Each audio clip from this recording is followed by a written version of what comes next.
A paz do Senhor, meu querido irmão, minha querida irmã, em Cristo Jesus. Gostaria de falar sobre a tentação de Jesus. Em Mateus capítulo 4, verso 1 diz o seguinte: A seguir foi Jesus levado pelo Espírito ao deserto para ser tentado pelo diabo. Um dos maiores problemas do homem é a tentação. Isso iniciou no Jardim do Éden e continua até o dia de hoje. Todos somos tentados e a todo o momento. As oportunidades surgem a cada segundo e o que você faz com elas é que determina quem você é e também quem você será. Jesus, antes de iniciar seu ministério, teve de ser tentado.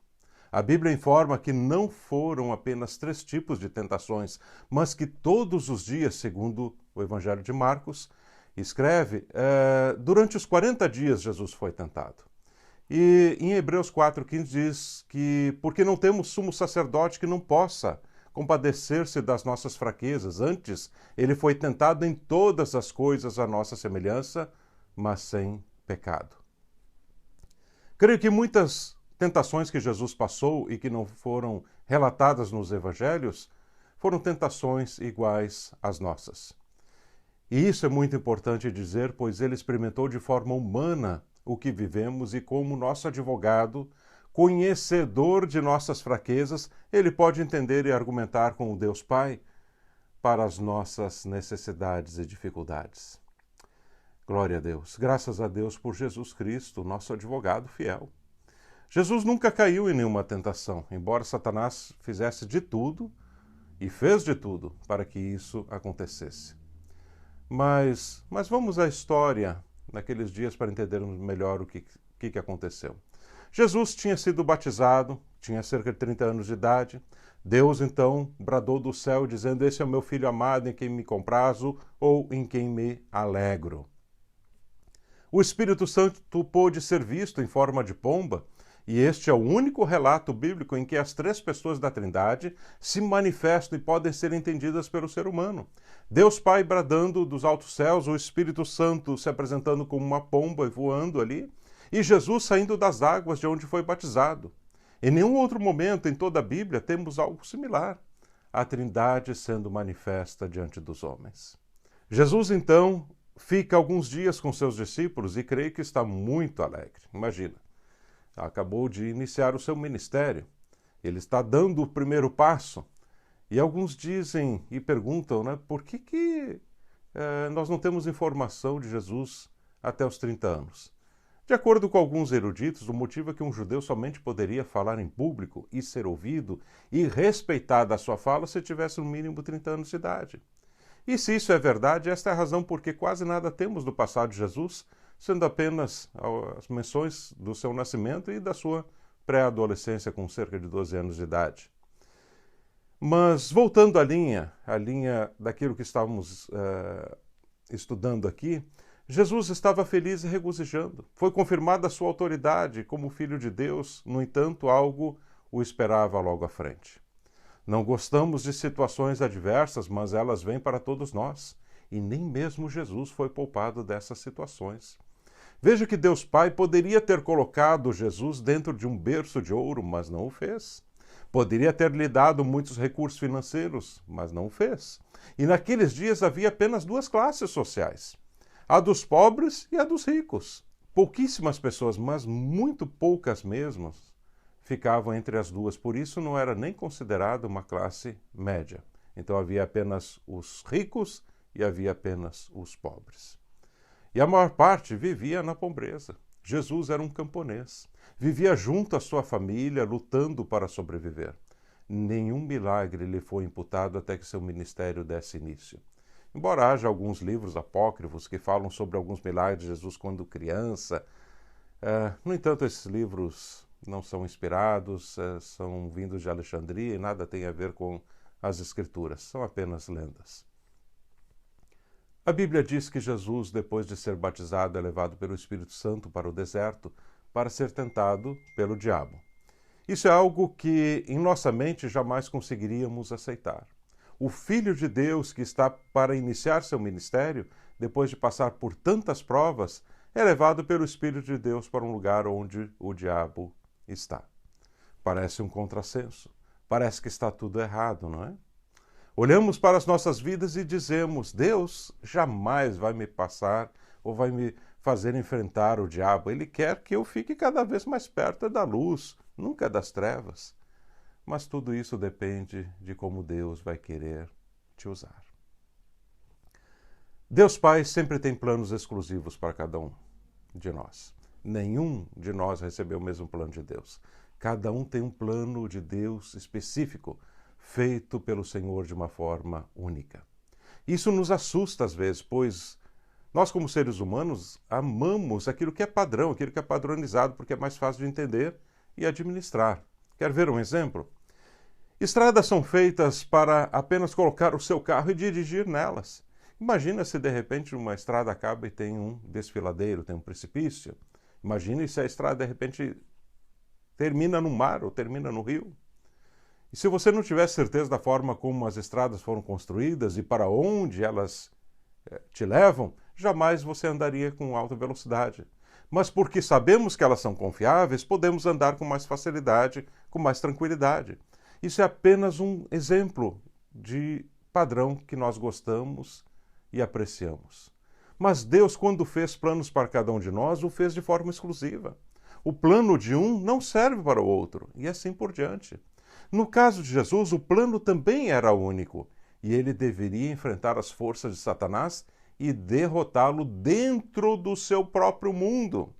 E aqui tem algo importante. Quando Adão caiu, ele perdeu o domínio deste mundo para Satanás.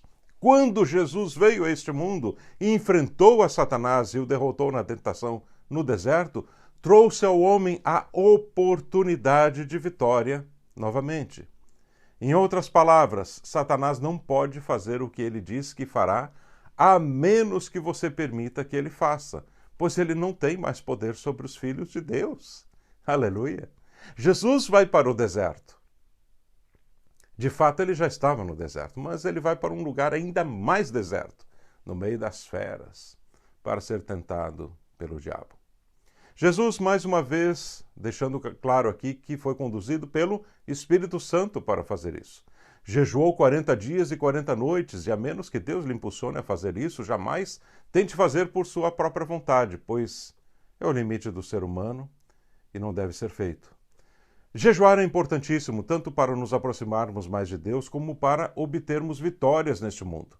O jejum, muitas vezes, é indispensável para vencer as tentações. A Bíblia diz que Jesus teve fome. Eu fico pensando na natureza de Jesus e seu aspecto naquele dia. Ele estava sujo, andando no deserto, deveria ter perdido muitos quilos, extremamente magro, debilitado fisicamente, mas com espírito renovado, pois quanto mais jejuamos, mais perto do céu ficamos. O mundo vai deixando de ser atraente e o céu vai se tornando algo quase que palpável. Em todo o ministério de Jesus, ele sempre dependeu do Espírito Santo para o conduzir em seus próximos passos. Isso nos mostra e nos traz um ensinamento profundo. Quando o Senhor se achava sozinho, orando, e fez isso muitas vezes, ele buscava orientação de Deus Pai no que deveria fazer. Não há como fazer nada para Deus sem que você busque a sua presença primeiro. Depois, com a ajuda do Espírito Santo, então a tarefa é executada. Jesus não sabia de tudo, humanamente falando, mas quando buscava ao Pai, o Espírito lhe mostrava. E essa é a sequência. Buscar a Deus, deixar o Espírito Santo lhe revelar e ter a certeza de que Jesus é o nosso advogado, é o nosso intercessor, é aquele que nos ajuda. A primeira tentação de Jesus estava ligada à sua maior necessidade daquele momento, que era a sobrevivência.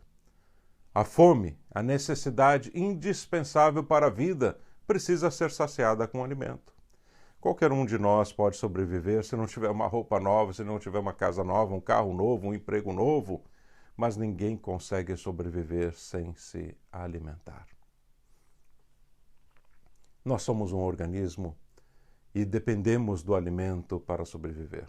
Creio que naquele dia, quando a Bíblia diz que Jesus teve fome, todo o seu corpo estava clamando por um pedaço de pão. É como se durante todo o período anterior, em meio a diversas tentações, ele estivesse protegido com uma aura espiritual vinda do jejum e, de repente, a situação mudasse e todo o seu corpo então clamava por algo que satisfizesse a sua fome. No meio desta dura situação em que estava fisicamente debilitado, cansado, com fome, sujo nas roupas, sujo no seu corpo, cheirando mal, o diabo aparece e diz: se és filho de Deus. Lembre-se que Jesus ouviu de Deus Pai no dia do batismo: este é o meu filho amado. Nada acontece por acaso nos planos de Deus. Se Deus te abençoa muito em uma determinada área, pode ter certeza que Deus tem um motivo para isso. E Deus não fala também por acaso. Tudo tem um propósito. Jesus responde: nem só de pão viverá o homem, mas de toda palavra que procede da boca de Deus. E aqui nós temos um ensino profundo. Tudo o que existe nesse mundo veio da boca de Deus. O rema, a palavra revelada, não é o logos, a palavra logos que conhecemos. Deus chama à existência coisas que não existem para passarem a existir. Glória a Deus. Em outras palavras, o que Jesus estava dizendo era: diabo, não preciso das pedras para me alimentar. Meu alimento vem da boca de meu Pai, vem da palavra viva, vinda de Deus. Isso me faz lembrar um detalhe importante.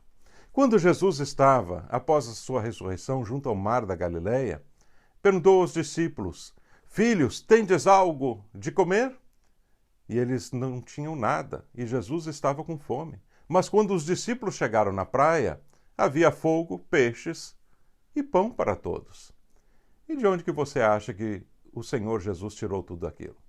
Eu creio que ele disse às pedras: transformem-se em pães e peixes. Aleluia. Ele muda as coisas. Precisamos confiar mais nele e nas suas promessas, pois são fiéis e verdadeiras. Satanás então o leva para o pináculo do templo, talvez o lugar mais alto naqueles dias em Jerusalém. Esta é a segunda tentação. Jesus creio que foi transportado literalmente para este lugar. Do contrário, não haveria muito sentido na tentação, pois poderia ser interpretada apenas como uma visão, um desvario, de repente, da mente, um sentimento estranho, e não algo que pudesse trazer um risco. Ele fica em cima do templo, e lembre-se, Jesus estava em desconformidade com o ensino judaico aqui, que antes de entrar no templo sempre precisavam os judeus estarem limpos, purificados, mas Jesus estava sujo e com roupas sujas. E então o diabo mais uma vez lhe dirige a palavra: se és filho de Deus, te atira daqui para baixo. E ele ainda usa a palavra de Deus como argumento: pois ordenará aos anjos que te guardem. Jesus mais uma vez o interpela com sabedoria e resistência, dizendo: não tentarás o Senhor Deus. A primeira tentação foi a da fome, sobrevivência. Já a segunda era como o diabo dissesse consigo mesmo: não se preocupa em se alimentar, vamos ver se se preocupa em viver. A vida, a nossa vida, é o bem maior que recebemos de Deus nesse mundo. Sem vida nada se faz. Jesus precisaria, no entanto, desprezar esse conceito para que as forças deste mundo não o privassem, humanamente falando, de fazer a missão nesta terra. Um homem que está preocupado com sua vida não consegue fazer a missão de Deus como deve ser feita. Guarde isso. Jesus precisava não somente mostrar que seu sustento vinha de Deus, mas também que sua vida não era o principal nesta terra, e sim sua missão. Lembrando que não devemos ter nossa vida como preciosa. Por último, o diabo leva para um alto monte e mostra todos os reinos deste mundo.